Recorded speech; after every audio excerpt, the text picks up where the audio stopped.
चालाक सास और भोली बहू की कहानी। यह कहानी एक गांव की है जहां एक बूढ़ी सास और उसकी भोली भाली बहू रहा करती थी। सास का नाम था अमरवती और बहू का नाम था सुनीता। अमरवती बहुत ही चालाक और तेजतर्रार महिला थी, जबकि उसकी बहू सुनीता सीधी सादी, मेहनती और सरल स्वभाव की थी। सुनीता का बचपन से सपना था कि वह एक अच्छे परिवार में शादी करके सास ससुर की सेवा करे और उन्हें खुश रखे। लेकिन शादी के बाद उसकी जिंदगी में जो कुछ हुआ, उसकी उसने कभी कल्पना भी नहीं की थी। अमरवती के दो बेटे थे।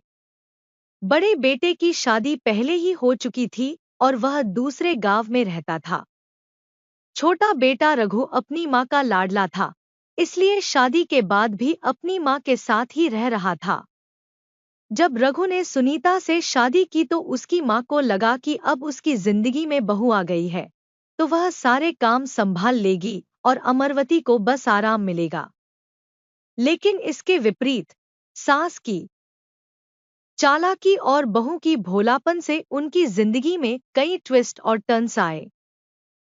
सुनीता का पहला दिन ससुराल में। शादी के अगले दिन सुनीता ने ससुराल में पहली बार कदम रखा। गांव में नयनवेली दुल्हन के स्वागत की खास परंपराएं थी। लोग उसे देखने आए और सभी उसकी सादगी और सुंदरता की तारीफ कर रहे थे। अमरवती ने अपनी बहू को देखा और तुरंत सोचा, ये तो बहुत सीधी सादी है। इसे तो जैसा चाहूंगी वैसे चला सकती हूँ। उसकी सोच थी कि सुनीता घर के सारे काम संभाल लेगी और वह आराम से बैठी रहेगी। पहले ही दिन से सास ने सुनीता को कई जिम्मेदारियां सौंप दी।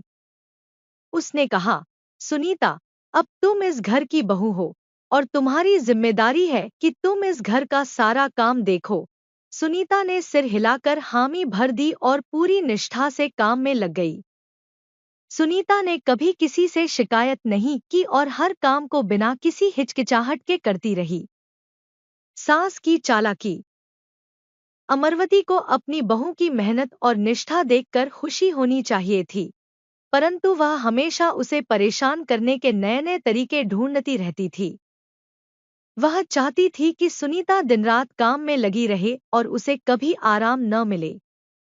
इसके लिए वह रोज रोज नए काम ढूंढती और बहू से करवाती। एक दिन अमरवती ने सोचा कि वह सुनीता को सुबह जल्दी उठने के लिए मजबूर करेगी।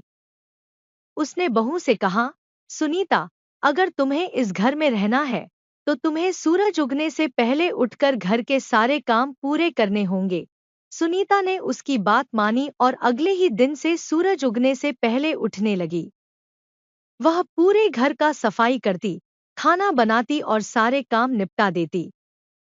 अमरवती उसे सारा दिन काम में लगाए रखती ताकि वह थककर चूर हो जाए और कभी अपने पति रघु के पास भी न बैठ सके। बहू का धैर्य और सादगी। सुनीता ने कभी भी सास की बातों का विरोध नहीं किया।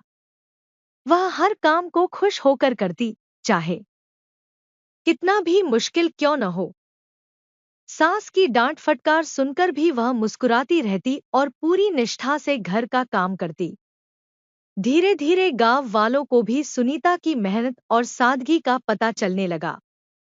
लोग कहते, अमरवती की तो किस्मत ही खुल गई, जो ऐसी प्यारी और मेहनती बहू मिली है। अमरवती को यह बात खटकने लगी कि गांव वाले उसकी तारीफ के बजाय सुनीता की प्रशंसा कर रहे हैं। अब उसने एक और योजना बनाई ताकि सुनीता को और ज्यादा परेशान किया जा सके। उसने सोचा कि बहू से ऐसी सेवा करवाऊं कि वह खुद ही तंग आकर इस घर से चली जाए। सास की नई योजना। अमरवती ने सोचा कि अब सुनीता से खेतों में भी काम करवाएगी। उसने कहा, सुनीता, अब तुम्हें घर के काम के साथ साथ खेतों में भी काम करना होगा। वहां जाकर फसल की देखभाल करो और पानी दो। सुनीता ने एक बार भी नहीं सोचा और सास की आज्ञा का पालन करने के लिए खेतों में चली गई।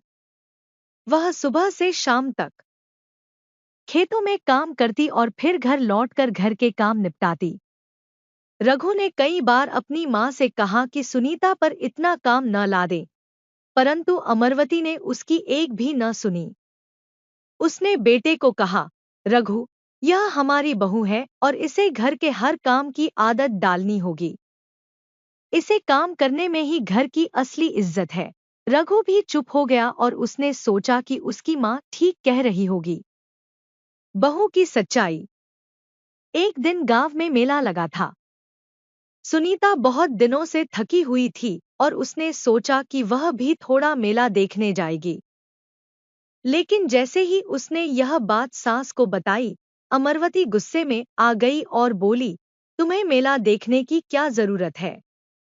घर में कितने सारे काम पड़े हैं। पहले सारे काम खत्म करो, फिर सोचो मेला जाने का। सुनीता चुपचाप फिर काम में लग गई। अमरवती उसे खुश देखना ही नहीं चाहती थी। उसके मन में हमेशा यह बात चलती रहती कि बहू मुझसे आगे बढ़कर खुश क्यों रहे। लेकिन सुनीता की अच्छाई और उसकी निष्ठा ने धीरे धीरे अमरवती का मन बदल दिया। उसकी भोलापन और मेहनत देखकर सास का दिल पिघलने लगा। अंत में सास का परिवर्तन। कुछ महीने ऐसे ही बीते और अमरवती ने देखा कि उसकी बहू ने कभी भी उसकी किसी भी बात का विरोध नहीं किया। उसने बिना किसी शिकायत के हर काम किया और घर को संवार कर रखा। एक दिन अमरवती ने देखा कि सुनीता बहुत बीमार हो गई है। उसने पहली बार महसूस किया कि उसने अपनी बहू को कितना सताया है। उसकी आंखों में आंसू आ गए और उसने सुनीता से माफी मांगी। अमरवती ने कहा, सुनीता, मैं जानती हूँ कि मैंने तुम्हारे साथ बहुत बुरा किया है, लेकिन तुमने कभी भी मुझे बुरा नहीं कहा। तुम सच में इस घर की रौनक हो और तुम्हारे बिना यह घर सूना है। सुनीता ने मुस्कुराते हुए कहा, मां जी, आप ही तो मेरी माँ समान हो।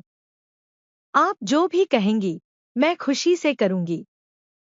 अमरवती ने अपनी बहू को गले लगाया और वादा किया कि वह अब उसे कभी परेशान नहीं करेगी।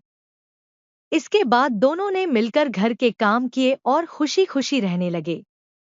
अब अमरवती भी अपनी बहू की सच्ची प्रशंसा करने लगी और गांव वालों से भी कहने लगी, मेरी बहू तो सच में देवी है, जिसने मेरी जिंदगी बदल दी।